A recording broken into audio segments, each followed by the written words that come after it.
Please like, share, subscribe. Conscious Living TV. Awaken your life. అందరికీ నమస్కారం. Conscious living TV ప్రేక్షకులందరికీ ఆత్మాభివందనాలు. ఇవాళ మన దగ్గర పీస్ ఆఫ్ మైండ్ స్వామీజీ ఉన్నారు. సో ఈయన ఎన్నో ఏళ్ళుగా మరి సాధన చేస్తున్నాడు. ఆత్మ సాక్షాత్కారం అయింది. సో తను నిత్యం ఆనందంలో ఉంటాడు. తను అరుణాచలంలో మరి ఇప్పుడు ఆశ్రమం కూడా నెలకొల్పడం జరిగింది. సో అదేవిధంగా వివిధ ప్రదేశాల్లో తిరుగుతూ ఉంటాడు. నిత్యం మెరుగులో ఉండి ఆనంద స్థితిలో ఉంటాడు. సో తన ఆనందానికి కారణం ఏంటి, తర్వాత తను ఇంత ముందు ఎక్కడి నుంచి వచ్చాడు, అసలు దీనికి కారణం ఏంటి, ఈ మొత్తం వివరాలను కూడా ఇవాళ తెలుసుకునే ప్రయత్నం చేద్దాం. నమస్తే స్వామీజీ. స్వామీజీ, మీకు ఆత్మ సాక్షాత్కారం అయిందా? అయింది అని చెప్తే అది అబద్ధమే, కాలేదు అని చెప్పి అది అబద్ధమే. అంటే ఎలా జస్టిఫై చేస్తారు? అది చెప్పేది కాదు. గాఢ నిద్రలో నువ్వు ఎవరివి అంటే ఏదని చెబితే అప్పుడు అజ్ఞానము లేదు, జ్ఞానము లేదు, అంటే జీరో స్టేటు. గాఢ నిద్రలు ప్రతి ఒక్కళ్ళు ఎలా ఉన్నారు? అనంతంగా ఉన్నారు. ఒక్క ఆలోచన కూడా లేదు. అందుకని ఆత్మ గురించి చెప్పటము మాయే, చెప్పేవటం అజ్ఞానమే, అనుభవించాలని అనుకోవటం అజ్ఞానమే. ఆ గాఢ నిధులు అనిపించే ఆ అనంత తత్వాన్ని వర్ణించటం కోటి మంది త్రిమూర్తుల వరకు కూడా అసాధ్యము. మీకు ₹1,00,00,000 ఇచ్చినా మీకు ఎటువంటి డిఫరెన్స్ ఉండదు. ₹1,00,00,000 కాదు, ఈ ప్రపంచం మొత్తం ఇచ్చిన స్వప్నంతో సమానం. ఉదాహరణకి నా దగ్గర 1,00,000 టన్నుల బంగారం ఉంది. ఎప్పుడు కలలో మేలుకోగానే 1,00,000 టన్నుల బంగారం మీకు ఇస్తాను అంటాను. తీసుకుంటారా? కలలో 1,00,000 టన్నుల బంగారం, మెలకువలో మీకు విలువ ఉందా? ఎందుకని విలువ లేదు? కళ. ఇప్పుడు మెలకువలో కూడా నిజమైతే ఎప్పుడు ఉంటే 1,00,000 టన్నుల బంగారం మెలకువలు ఇస్తే తీసుకుంటాను. మరి ఇది మెలకువలో ఎప్పుడూ లేనప్పుడు, కళలోకి పోయినప్పుడు 1,00,000 టన్నుల బంగారం మెలకువలోది కళ్ళలోకి వెళ్ళి, కళ్ళలో విలువ లేదుగా మెలకువలోది. కాబట్టి 1,00,000 టన్నుల బంగారము కళలోది మీకు ఎట్లయితే విలువ లేక మెలకువలో వద్దంటున్నారు, మెలకువలో 1,00,000 టన్నుల బంగారం మెలకువలో నాది విలువ లేదు. కాబట్టి నా మనసు స్వప్నం కింద లెక్క కట్టింది. మీరు నిత్యం ఆనందంగా ఉండడానికి కారణం ఏంటి? ఆలోచన లేని స్థితి. ఆలోచన లేని స్థితి ఎలా చేరుకోవచ్చు? ఉదాహరణకి 1,00,000 కార్లు ఉన్నాయి. ఎవరో ఒక ఆయన దగ్గర నా దగ్గరికి వచ్చారు, స్వామి నా దగ్గర 1,00,000 కార్లు ఉన్నాయి అన్నారు. ఇప్పుడు నీకేం ఆలోచన లేని విధానం కావాలన్నారు. అయితే 1,00,000 కార్లు నీకు నచ్చిన వాళ్ళు పనిచేసుకో అన్నాను. సాయంత్రానికే కావాలి ఆయనకి, పనిచేస్తారు. ఇంకేమున్నాయని, ఫ్యాక్టరీ నీ భార్యకి పిల్లలకి ఇచ్చుకో, ఇంకా ఉన్నాయి కంపెనీ స్టాఫ్కి ఇచ్చుకో, మొత్తం అన్నీ ట్రాన్స్ఫర్ చేసేసుకున్నారు. ఇక ఆయనకి ఏమీ లేదు, అంతా జీరో చేసేసుకో కూర్చున్నారు. హ్యాపీగా అయిపోయారు. అంత ఇంకో ఆయన వచ్చారు, నాకు ఆయనలాగా ఆలోచన ఖాళీ కావాలన్నారు. నేను చేస్తానయ్యా, నాకేమి ఇబ్బంది లేదన్నారు. ఆయనకి ఏమిటో 1,00,000 కార్లు ఉన్నాయి, అయ్యే ఉన్నాయి, ఆస్తులు ఉన్నాయి. ఇప్పుడు ఈయనలాగా నువ్వు మొత్తం 1,00,000 కార్లు నీకు భార్య బిడ్డలకు నచ్చిన వాళ్ళు పంచుకో, ఫ్యాక్టరీ అన్ని ఖాళీ చేసుకోండి. నేను ఒక్క కారుగా ఒక్క నట్టు కూడా పంచను స్వామి అన్నాడు. ఇప్పుడు అయితే నువ్వేం చేస్తావు అన్నా. నాకు తల మీద ఎంటుకలు మొత్తం కొట్టేసుకుంటానని అన్నారు. అయితే తల మీద ఎంటుకలన్నీ తీసేయమన్నా, ఇచ్చేశాడు. ఇప్పుడు తల మీద ఎంటుకలు పోయినాయి, కానీ తలపలు ఉన్నాయి కదా, మాది పోను ఆయన. మాది వచ్చింది దేనికి? అడిగింది తలపలు పోవటానికి. సరే అన్నాను. ఆయన వెళ్ళిపోతున్న కార్లో మధ్యలో యాక్సిడెంట్ అయింది, చచ్చిపోయాడు. అంటే అక్కడ తలపులు వెంట్రుకలు ఖాళీ చేసుకున్నాడే కానీ తలపులు వెంట్రుకలు కాలేదు, తలపులు కాలేదు. ఈయనేం చేశాడు? ఎంటుకలు ఉన్నాయి కానీ తలపులు ఖాళీ అయినాయి. చూసారా? అందుకనే ఏ ఆలోచనతో ఉన్న మానవుడు వెళ్ళేటప్పుడు ఏమీ తీసుకువెళ్ళలేదు. మనసులో ఉన్న ఆలోచనలు నామము రూపము లోపల ఫుట్ ఆఫ్ ఫ్రేమ్ లాగా పడతాయి, కానీ ఆ నామరూపాలు బయటే ఉంటాయి. ఉదాహరణకి దేహం ఎవరైనా నా పేరు అని చెబితే వాళ్ళకి భూమి అంతా రిజిస్టర్ చేస్తాను, దేహమే వచ్చి చెప్పాలి. మరి దీనికి కలెక్టర్స్, సీఎంలు, ఎమ్మెల్యేలు, దేశాధ్యక్షులు ఈ దేహమే నేను రిజిస్టర్ చేసుకున్నారుగా, సీఎం గారు కూడా చేసుకున్నారు కదా. మరి ఎన్టీ రామారావు భూమిని తీసుకెళ్లేదుగా, ఆ దేహము లేదు కదా. పోనీ ఈ కంటికి కనిపించే ప్రపంచం మొత్తం టోటల్ ఫ్రీగా ఇస్తాను, నీ మనసే వచ్చి తీసుకుపోవాలి. బాడీ రాకూడదు. మరి 100 ఎకరాలు 5 అడుగుల శరీరం లోపల ఎలా పట్టింది? మరి గార్డెన్ నిధులు ప్రాపర్టీ అంతా ఏమైంది? హిమాలయ పర్వతం ఇస్తాను కానీ తలలో పట్టుద్ది. హిమాలయ పర్వతం తలలో పట్టుద్దా? హిమాలయ పర్వతం నాది అంటావు. ఇంత పెద్ద హిమాలయం అంటే కొండంతా కూడా ఫోటోలు తీయచ్చు ఇంత. అలాగే అంత కూడా నీ సూక్ష్మంలో ఒక చిన్న ఆలోచన అన్నమాట. అట్లాగే ఒక మర్రి విత్తనంలో గింజలు దాగి ఉంటాయి సూక్ష్మతి, కానీ అది చెట్టు బయటకు వచ్చినప్పుడు మహావృక్షం అయింది. అట్లాగే నీలో ఉన్నట్టు ఒక్క చిన్న సంకల్పమైన అది బయటికి కనిపిస్తుంది. ఉదాహరణకి సినిమాకి వెళ్ళినప్పుడు సినిమా రీల్ నడుస్తుంటుంది, సినిమాలో రీల్ వెనకాల లైటింగ్ పడుతూ ఉంటుంది, ఫిలిము ఆడుతుంటుంది, అది బొమ్మలు పడతాయి.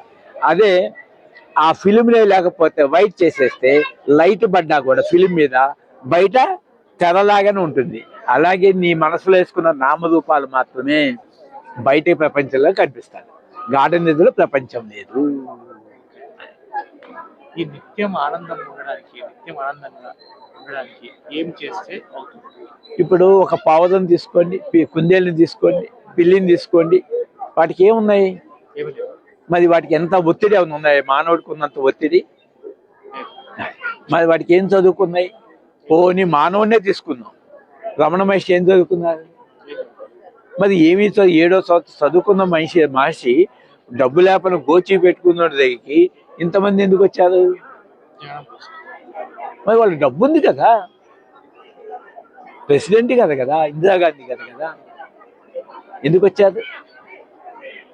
దాంట్లోనే ఉంది మర్మం. మరి 10 లక్షల కోట్లు ఉన్న గుడ్లకి ఎందుకు ఇస్తారు? నువ్వు దాచిపెట్టుకోవచ్చు కదా.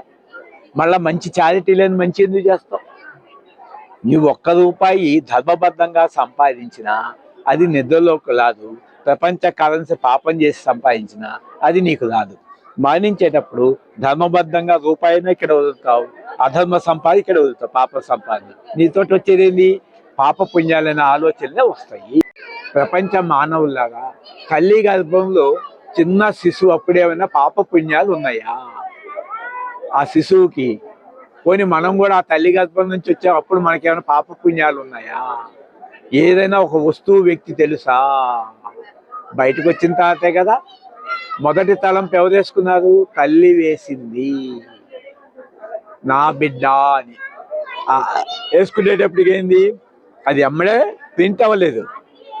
కన్ను తల్లి శరీరాన్ని చూసి ఎన్నోసార్లు చూసి ఆ రూపం లోపలికి వచ్చేసింది. మళ్ళా అమ్మ చెప్తుంది నా పేరు, నామం వచ్చేసింది. ఆ నామము రూపము ప్రింట్ వేసుకుంది, కానీ శరీరం బయటే ఉంటుంది. దానికి చాలా ప్రాసెస్ పట్టింది తల్లి అనే తలుపు లోపల. మరి అప్పుడు హాయిగా ఉన్నాగా పాలు తాగి, ఏ చదువులు లేవుగా, మరి ఎంత అది 6 నెలలప్పుడు ముసిముసి నవ్వుకున్నాగా మనమంతా. అది గుర్తుందా ఇప్పుడు? మరి ఆ టైంని గుర్తుపెట్టుకు. ఇప్పుడు నీ మనసులో ఎప్పుడు కావాలంటే అప్పుడు ఆలోచనలు నీ ఇష్టం వచ్చేటప్పుడు మార్చుకునేలాగా ఉండాలి. టీవీ నచ్చింది, నచ్చలేదు, టీవీ ఛానల్ మారుస్తావా లేదా? అట్లాగే నా ఆలోచన ఏ క్షణంలో కావాలంటే ఆ క్షణం నేను చేంజ్ చేసుకుంటా. ఉదాహరణకి ఎదుటి మనిషి తిట్టకుండా ఉండలేదు, నేను ఆపలేను. ఆ తిట్టినా కూడా నేను ఆనందంగా స్వీకరిస్తే అతనే గురువు నాకు. అతను తిట్టింది ఎవరిని? నా శరీరాన్ని, నేను కాదు. మరి శరీరాన్నే తిడితే శరీరం కొట్టాలిగా తిరిగి. ఓ శరీరమా, అతను నేను తిట్టాడు, ఉమ్మేశాడు, ఈ శరీరం వెళ్ళి నువ్వు కొట్టు అంట. మనసు వెళ్ళదు, శరీరం వెళ్ళి కొట్టుద్దా? కొట్టదు. పోనీ మనసా నీ మీదే ఉమ్మేస్తే నువ్వు వెళ్ళి కొట్టు అంటాను. మనసు మీద ఎవరైనా ఉమ్మేయగలరా? మనసుని ఎవరైనా తిట్టగలరా? దానికి నామరూపాలు లేకపోతే. కాబట్టి మనసు నీ మీద నిన్ను తిట్టలేదు కదా, నువ్వు హాయిగా ఉన్నట్టాను. అంటే నా మనసు నా కంట్రోల్లో ఉండాలి. ఛానల్ ఎలా అయితే మార్చుకుంటాను, నా మనసు అప్పుడు మార్చుకుంటాను. 30 ఏళ్ల క్రితం కూడా ఎవరో తెరితే దాన్ని నేను సుప్రభాతంగా పాల్చుకున్నాను. వాళ్ళు బూతులు తిడుతుంటారు, కౌసల్య, సుప్రజ, రామ, పూర్వ, సంధ్య, ప్రవర్తత అని నేను ఆలోచన మార్చేసుకున్నాను. అవి వినపడవు, నా మనసు అది చాంటింగ్ చేస్తుంటుంది, అది రిసీవ్ చేసుకోదు. అంటే నీ మనసు నీ కంట్రోల్లో ఉండాలి. You are the commander of your mind. ఇదే భగత్. దేహం ఒక రథము, ఇంద్రియములు ఒక గుర్రములు, మనసు ఒక పగ్గము, బుద్ధి ఒక సారథి. సారథి వెనక పరమాత్మ ఉంటాడు. అందరూ ఈ దొంగతనాలు ఎన్ని తప్పులు పాపాలు పుణ్యాలు పరమాత్మ చేయిస్తాడంటారు. పరమాత్మ కర్త కాడు, అతను సాక్షి స్వరూపుడు. ఇందాకేదో వీడియో ఉన్నాం, సీసీ కెమెరాలో అంతటా వాళ్ళు వీళ్ళు కాజేస్తున్నారు, బట్టలు సెల్ ఫోన్లు జాగ్రత్త, సీసీ కెమెరాలో పడుతుందని. ఆ సీసీ కెమెరా కాదు, ఆ సీసీ కెమెరా నేను, అంతరాత్మే సీసీ కెమెరా. కాబట్టి సీసీ కెమెరా చూస్తుందే కానీ సీసీ కెమెరా దొంగతనం చేయదు. అంతరాత్మైన ఏ మానవుడు తానే భగవంతుడైతే ఎవరు దొంగతనం చేస్తాడు? దొంగతనం చేస్తే సంపద అంతా తన నుంచేగా పుట్టింది. నా ఇంట్లో నేను దొంగతనం చేస్తాను. కాబట్టి ఇదంతా భేద బుద్ధి వల్ల వస్తుంది. ఈ పాపాలు ఎందుకు చేస్తాడు? భార్యకు రాకముందు భార్య ఏమి తెలియదు. ఆ భార్య నా భార్య అనేప్పటికీ ఇక వ్యాపారం బట్టి ఆ భార్యనే సుఖపెట్టాలని ఇప్పుడు కల్తీలు పాపాలు పుణ్యాలు చేసి పోషిస్తుంటారు. నువ్వు పోషించవచ్చు, వాళ్ళు అనుభవిస్తారు. కానీ ఆ కర్మ నాకు తెలియదు. ఇప్పుడు తెలుసుకున్నా వాళ్ళ దండం పెట్టేశాను, పాప పుణ్యాలు ఖాళీ చేసేసాను. స్వామి, మనసును శూన్యం చేయడం ఎట్లా? అలా గమనిస్తూ గమనిస్తూ గమనిస్తుంటే ఆలోచన కొంచెం కొంచెం కొంచెం తగ్గి ఖాళీ అయిపోతుంది. అదే ఖాళీ అయిపోతుంది. ఇప్పుడు ఈ గమనించడం అనేది మౌనం. దాని మీద శ్రద్ధ ఉన్నప్పుడు శ్రద్ధవాన్ లభతే జ్ఞానం. నీకు ఆ శ్రద్ధ ఉన్నప్పుడు నిరంతరం మౌనంలో ఉంటాను. నాకు ఆత్మహత్య ప్రయత్నం చేయబోయాను, 90 ఏళ్ళు అరుణాచలం వెళ్ళాను, 5 రూపాయలు బుక్ కొనుక్కున్నాను, ఇంకా అంతే మౌనానికి వెళ్ళిపోయాను. 3 ఏళ్ళు మౌనం, అప్పుడు 15 లక్షల ఆదాయం. ఇక అప్పుడు ఇక అబద్ధాలు ఆడకూడదు అనుకున్నాను, తెలుసుకున్నాను కదా. అప్పుడు మీకు ఎంత అక్కడి నుంచి మొత్తం క్లోజ్. 3 ఏళ్ళ తర్వాత మీకు ఏమనిపించింది సార్? అంటే ఎట్లా? లోపల అలౌకికమైన ఆనందం అనిపిస్తున్నప్పుడు, ఎమోషన్స్ లేనప్పుడు గార్డెన్ పరమశాంతిగా ఉంది. ఎమోషన్స్ లేని స్థితిలో అలౌకికమైన ఆనందాన్ని అనిపించాను. చాలా ఛానల్స్లో ఇచ్చాను. ఆ ఆనందం ముందు ఈ ప్రపంచంలో బంగారం అంతా గడ్డి పరక, ప్రపంచంలో కరెన్సీ అంతా చిత్తుకాయ లేకుంటే హ్యాపీగా ఉందని. పైసా లేదు, పీస్ ఉంది. ఇప్పుడు రూపాయి ఉంది, చూసుకుంటాం, బాటిల్ చూసుకుంటాం, చెప్పులు చూసుకుంటాం, బ్యాగులు చూసుకుంటాం. చూసుకోండి, నీ వెంట నిద్రపోయినప్పుడు ఒక్క ఆలోచన, డిటాచ్మెంట్. మరి ఎంత శాంతిగా ఉంది. ఇక్కడ గార్డెన్ ఒక్కడే ఉన్నావు కాబట్టి అదే ఏకమేవ అద్వితీయ బ్రహ్మ, అదే పరబ్రహ్మతత్వం. గార్డెన్ నీకు నేమ్లెస్, ఫామ్లెస్, ఫంక్షన్లెస్. మళ్ళా లగవగానే నేమ్ వచ్చింది, ఫామ్ వచ్చింది, అంటే మైండ్ వచ్చింది, బాడీ ఐడెంటిటీ వచ్చింది. మళ్ళీ కర్మలు జరుగుతుంది, అటాచ్మెంట్ పెంచుకుంటుంది మనసు. మళ్ళీ నిద్రపోయేటప్పుడు bodyless, mindless. Body లేకుండా మనసు లేకుండా ఏం చెప్తా చెప్పు?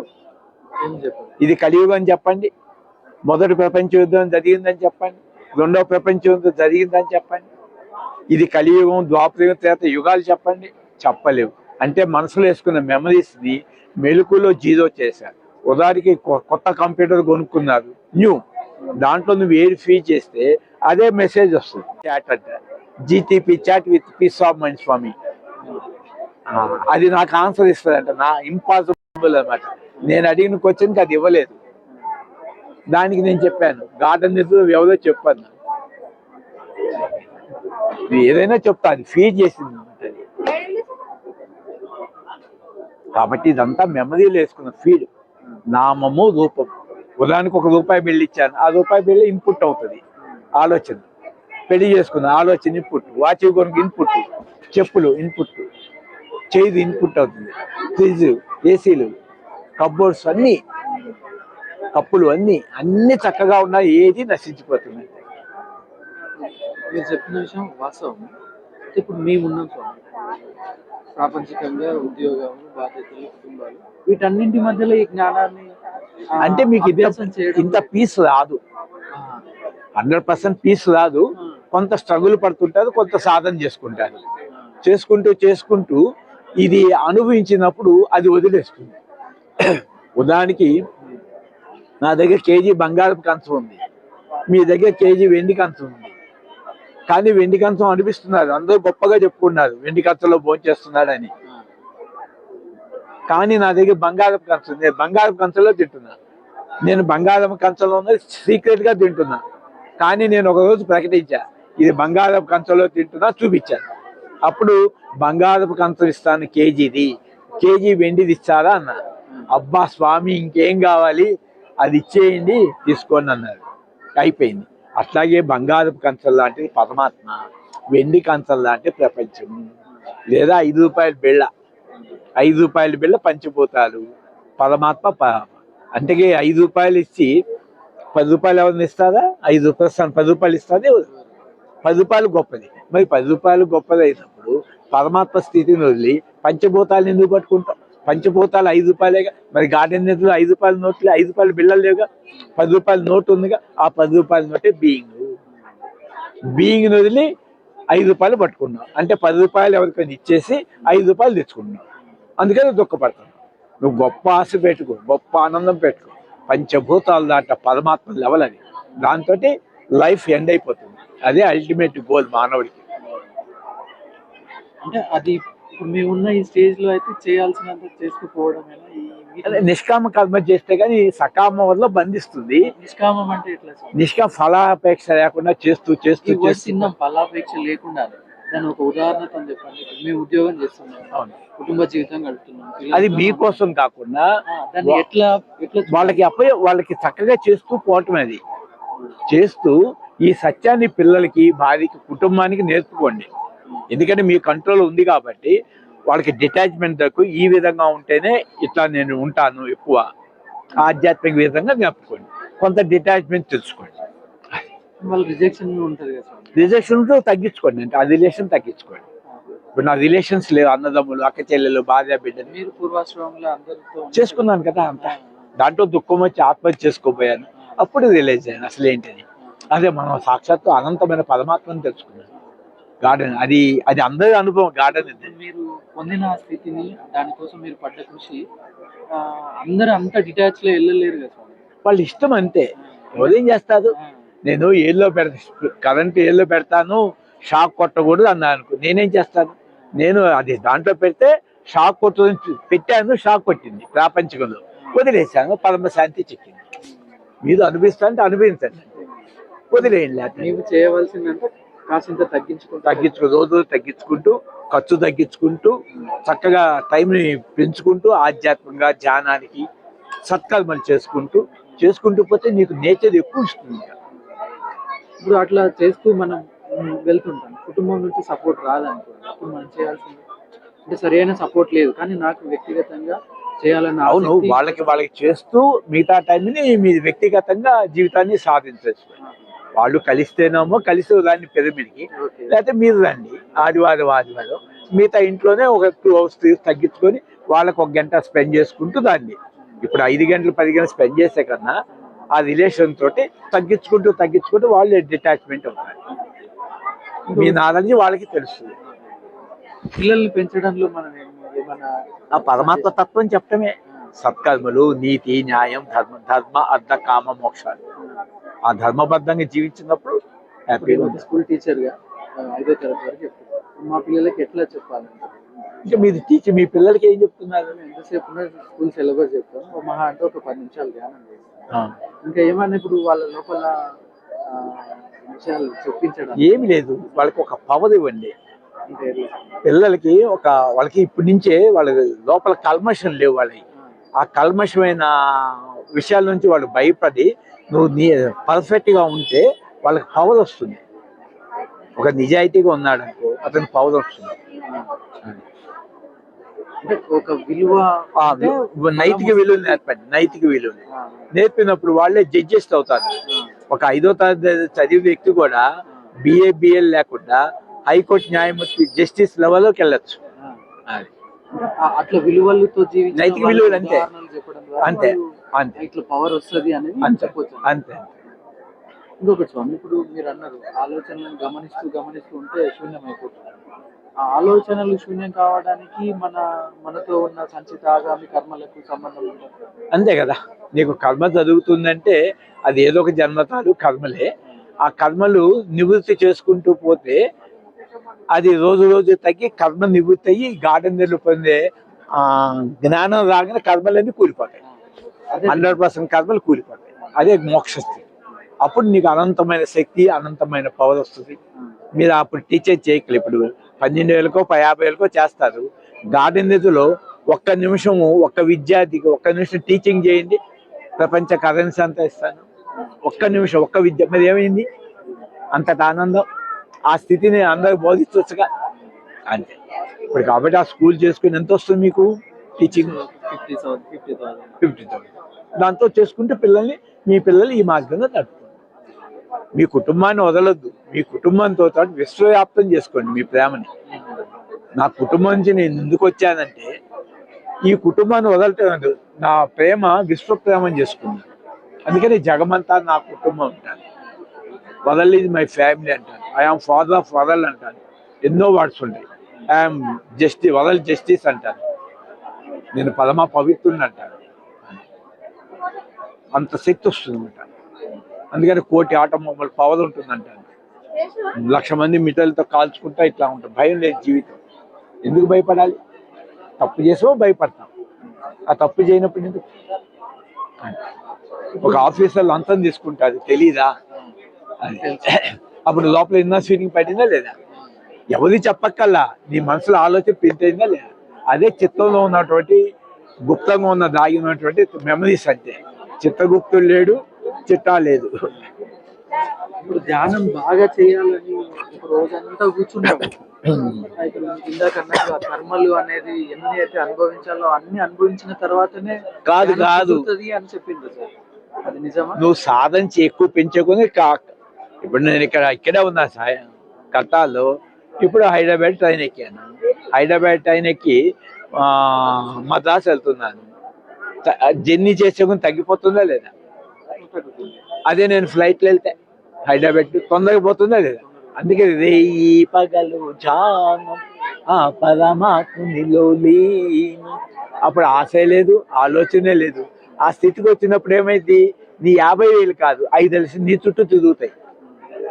నువ్వు అసలు 1 గంట స్పెండ్ చేసుకున్నా చాలు డబ్బు వస్తుంది. ఇంత చాకేజ్ చేయక్కర్లేదు. ప్లస్ అనంతమైన ఆనందం, ప్లస్ నీ జీవితం దుఃఖం, నీ కుటుంబం దుఃఖం, ప్రపంచాన్ని దుఃఖాన్ని ఇస్తుంది.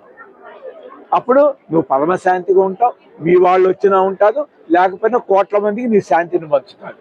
అంతే. ఆ మహాత్ముల జీవితాలు అయ్యే కదా. రమణానంద తత్వం నేను చూసి అలా అయిపోవాలనుకున్నాను కదా. అంతే. నాకు ధ్యానం తెలుసు, ధ్యానం వల్ల లాభం తెలుసు, అయినా కానీ నేను అనుకున్నంత స్థాయిలో తీవ్రంగా సాధన చేయడం లేదు అంటే దానికి ఏమి కారణం? అజ్ఞానము తెలుసు, కానీ అది బద్ధకం. చేయబుద్ధి కాక బద్ధకం. మనం శారీరకంగా బద్ధకం, మానసికంగా బద్ధకం ఎక్కువ. ఆ మానసికంగా మీరు దృఢ సంకల్పం చేసినప్పుడు మిమ్మల్ని ఎవరు ఆపలేడు. అంటే మానసికంగా మనం ఒక నిర్ణయాన్ని అంతే స్ట్రాంగ్ గా తీసుకో. డెసిషన్ పవర్ లో లేమి వల్లనే జరగడం లేదు. అంతే. అంటే మనం బయట ఇప్పుడు ఆయన ఒక పని మీద చెప్పాను, 3 సంవత్సరాలు చెప్తే వినలేదు. ఇప్పుడు ఇంకా తీవ్రంగా వచ్చేసింది ఒత్తిడి. ఇప్పుడు మళ్ళా వస్తే పట్టుకున్నాడు. ఇప్పుడు నేను ఆయన్ని పట్టుకున్నా, ఇంకా అయిపోతున్నాను సమస్య. అది అడగండి బాగా. సో డెసిషన్ పవర్ లో ఉన్న లేమి వల్లనే జరగడం లేదు. మరి రిలయన్స్ అమ్మానికి అదే మెమరీ కదా. మరి అన్ని వేల కోట్లు ఎందుకు సంపాదించారు? నీకు అదేగా ఉంది, బుద్ధుడికి అదే ఉంది, అలెగ్జాండర్కి అదే ఉందిగా. వాళ్ళు యుద్ధం ఎందుకు చేశారు? అశాంతి, హింస. వీళ్ళు అహింసకి ఎందుకు వెళ్ళారంటే సంస్కారం.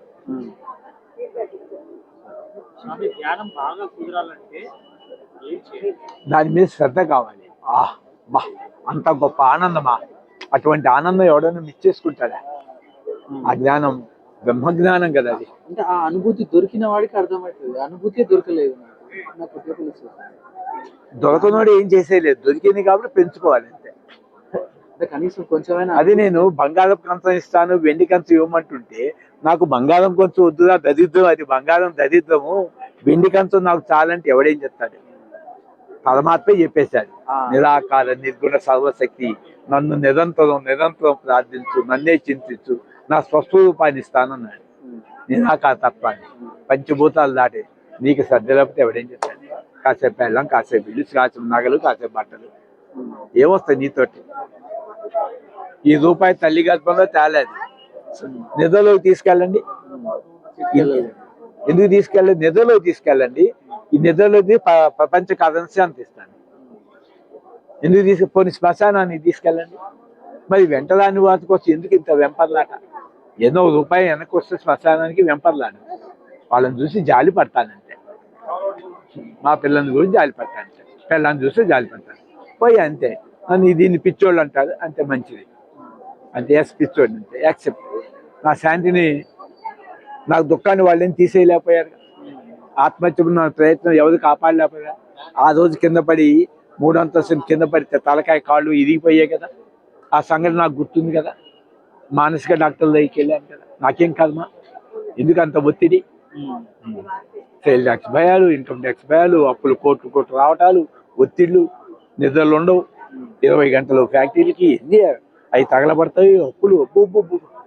కాకపోతే అది ఆనందం అది తెలియలేదు కాబట్టి ఆ వెండి కంచం లాంటిది అనిపించాను.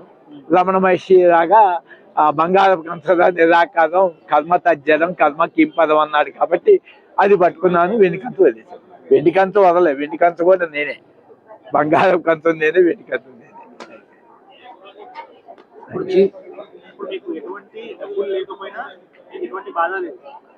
అసలు మహా ఆనందం ఉంది. డబ్బు లేకపోతే దరిద్రం అన్న, డబ్బే అసలు వామ్మో. ఆ డబ్బు రిలేషన్ హింస అన్ని అవును. నా దగ్గర ఇప్పుడు పైసా లేదు. ఇప్పుడు ఎక్కడికి వెళ్ళాలి? 5 కార్లు వచ్చి తీసుకెళ్తాయి. ఇప్పుడు 10 పోస్ట్ పోన్ ఉన్నాయి. స్వామి మా ఇంటి రాని కార్లో తీసుకెళ్తా. అలా 10,000. ఇప్పుడు రోజు 10,000 అంటే 10,000 వచ్చింది. ఇప్పుడు చూడండి, అట్లా 1,00,000 అంటే 1,00,000 వస్తాయి. 10 ఎకరాలు కావాలంటే వస్తాయి. ఎందుకంటే ఎప్పుడైతే నువ్వు అనంత శక్తి అయ్యావో పంచిపోతా నీకు సెల్యూట్ చేస్తావు. ఎందుకు తీసుకెళ్తాను దీన్ని? మీ దగ్గర అశాంతి ఉంది, నా దగ్గర శాంతి ఉంది. శాంతి గొప్పది. ప్రపంచ సంపద కన్నా మనశ్శాంతి గొప్పది. You win the world, cannot peace. You buy the whole world, cannot peace. Mind zero thoughts, peace. అది గార్డెన్ మీ అనుభవమే. నేనేం చేస్తాను? సాధన కాదు, నీ లోపల కామాన్ని రోజు తగ్గించుకుంటూ పో. అదే కోరికలు తగ్గించుకుంటే నీకు ఖర్చు తగ్గిపోతుంది కదా. ఇప్పుడు 50,000 నాకు చాలటం లేదు అంటావు, ఖర్చు తగ్గించు. సినిమాలు ఎందుకు, అన్ని బట్టలు ఎందుకు, అన్ని చెప్పులు ఎందుకు, రకరకాల టీవీలు ఎందుకు, ఈ విలాసాలు ఎందుకు, ఏసీలు ఎందుకు? 3 సంవత్సరాల పాటు మీ వ్యక్తిగత సాధన ఎలా సాగింది? 96 నుంచి నేను మౌనానికి వెళ్ళిపోయాను. కంప్లీట్ ఆ స్ట్రగ్లింగ్ స్టేజ్ కదా సార్, అదంతా మీరు ఎప్పుడు ఫేస్ చేశారు? నేను ఎప్పుడు స్ట్రగుల్ పడలేదు. అంటే ఆ మౌనాన్ని సాధన చేసి మెటీరియలిస్ట్ లో కూడా నేను టాప్ గా చేసేవాడిని. నేను ఏదనుకుంటే అయిపోయేది, అలా థింక్ చేసేవాడిని కూడా. పర్ఫెక్ట్ గా చేస్తాను. అది ఏ రోజు ఒకవేళ 20 లక్షలు అప్పు చేసినా 24 గంటలు నాకు కాల్ చేసి ఎమ్మడే ఇవ్వగలను. ఒక కాల్ చేస్తే ₹1 కోటి వచ్చేస్తా అప్పట్లో. ఇవాళ అది 25 రెట్లు. అది కానీ అది ఎవరో చిన్న నిందకి నేను సూసైడ్ అటెంప్ట్ చేసి అప్పుడు ఎన్లైట్మెంట్కి వెళ్ళి అప్పుడు తెలిసింది ఓ పరమాత్ముడు ఉన్నాడు, ఇది మాయా ప్రపంచం, ఇది సినిమా లాంటిది, అది తెర లాంటిది. అయిపోయింది. దేనికి ఆది లేదు, దానికి అంతం లేదు. దేనికి ఆది ఉందో దానికి అంతం ఉంటుంది. సినిమా తెరకి ఆది అంతం లాగా ఉదాహరణకి సినిమా లాంటిది ప్రపంచం. పుడుతుంది, కదులుతుంది, చస్తుంది. కాబట్టి ఒక దేహానికి భూమి మొత్తం ఇచ్చినా ఈ దేహం చస్తుంది, ఈ భూమి చస్తుంది. ఈ దేహానికి సూర్యుడిని ఇచ్చినా ఈ దేహం చస్తుంది, సూర్యుడు చస్తాడు. ఈ దేహానికి సముద్రాలు ఇచ్చినా చస్తాయి, వాయువు చచ్చిపోతుంది. అంటే పంచభూతాలు పుట్టుకుంది, కదిలికుంది, చచ్చుంది. నిరాకారానికి జన్మమరణం లేవు. అదే సత్యం, జ్ఞానం, అనంతం. అది ఎటర్నల్. గార్డెన్ దిద్దులో నీకు నిరాకారం, నీకు ఆకారం లేదు. మళ్ళీ ఆకారం లేప్పుడు గార్డెన్ దిద్దు చెప్పు, ప్రార్థన చేయి దేవుణ్ణి, కృష్ణుడిని, రాముడిని. నీకు ఆకారం లేదు. ఆకారం లేదు. తెదట్లను ప్రార్థన చేస్తున్నా, సినిమా తెర ఎవరన్నా ప్రార్థన చేస్తున్నా. అంత గొప్పవాళ్ళం మనం. ఇప్పుడు మీరు మొదలు పెట్టినప్పుడు 3 సంవత్సరాల్లో అవుతుందని మనకు తెలియదు కదా. అదే శ్రద్ధ. అంటే మీకు 50,000 వదలితే 15 లక్షల రూపాయలు ఆదాన్ని వదిలిపారేసి, మౌనాన్ని బట్టి అంతా వదిలిపారేసి ఎప్పుడు వస్తుందో తెలియదు కదా. అదే నువ్వు ప్రయాణం చేస్తే కదా. అంటే మీరు ఆ స్ట్రగుల్ ఎప్పుడు ఫేస్ కాలేదా? నాకు ఇంకా ఎప్పుడు రియలైజ్ అవుతా? అదే నాకు అప్పుడే అయిపోయింది కదా. ఆ బుక్ కొనుక్కొని హ్యాపీగా ఉంది. అంటే బుక్ చదివిన నెక్స్ట్ మూమెంట్ అంతే, వదిలేసిన. అంతే. వెంటనే ఇల్లు వాకిలు అన్ని వదిలేసాను. వ్యాపారంలో అప్పుడు డబ్బు దాచాను, తక్కువ రేట్లకు అమ్మేమన్నాను. మా స్టాఫ్ అడుగుతారు ఎట్లా అని. అసలు కూర్చొనే జీతాలు ఇచ్చారు అన్నమాట స్టాఫ్కి. ఈ సంవత్సరం 6 లక్షలు నష్టం వస్తుంది, 10 లక్షలు నష్టం వచ్చింది అమ్మని మనం ఫోన్ చేసేవాడిని. ఈ డబ్బంతా ఏం చేసుకుంటాను నాకు అది దొరికినప్పుడు 10,000 అట్లా పనిచేసాను, నగలు పనిచేసాను అంటే ఏం హ్యాపీగా ఉన్నాను కదా. ప్రజెంట్ ఏం ఆలోచన ఉండదు, రోగాలు లేవు, నొప్పులు లేవు, ప్రశాంతమైన జీవితం. ఆ బుక్ చదవడంతో మీరు వెంటనే రిలీజ్ అయిపోయింది. వెంటనే అక్కడ 40 రోజులు అడవుల్లో తపస్సు చేశాను, రోడ్ల మీద పడుకోవటం, 10 రూపాయల్లో భోజనం చేయటం. ఇదే కాదు, ఎన్నో ఛానల్స్ ఇచ్చాను పీస్ ఆఫ్ మైండ్ స్వామిగా. దాంట్లో చూడొచ్చు లైఫ్ స్టోరీ అన్ని. ఈ వీడియోస్ కూడా ఇస్తున్నాను కాబట్టి దీన్ని కూడా ఇంక్లూడ్ చేసుకొని జీవితంలో స్పష్టత రావాలండి. అంటే ఇది ఈ చేయాలి. వీడియోస్ చూసుకోండి. నిజంగా సాధన చేసే వాళ్ళు ఉంటే అప్పుడు మాట్లాడుకోండి. అంతే తప్ప ఇష్టం అది శ్రద్ధ లేని వాళ్ళకి చెప్పకూడదు. అది నాకు అది కావాలనుకున్న వాళ్ళకి తప్పకుండా కలవచ్చు. Thank you very much. మీ అమూల్య సందేశాన్ని మాకు అందించినందుకు. అర్థమైంది కదా మానవుల్లారా, దేశ అధ్యక్షులారా. గార్డెన్ నిధులు అమెరికా దేశాలు లేదు కదా, భూమి లేదు కదా, మొత్తం ప్రపంచ దేశాధ్యక్షులారా. గార్డెన్ నిధులు భూమి మొత్తం ఉచితంగా ఇస్తాను. అక్కడ భూమే లేదు, యుద్ధాలే లేవు. కాబట్టి యుద్ధాలు మాని ప్రపంచ శాంతి కోసం ఆ మిలిటరీ ఖర్చు పెట్టే ధనాన్ని, యుద్ధాలకు ఖర్చు పెట్టే బాంబులకి, వాటినంతా ఒకే కుటుంబంగా భావం చేసి ప్రపంచ శాంతి కోసం అందరూ కృషి చేసి పాటుపడండి నా ప్రార్థన.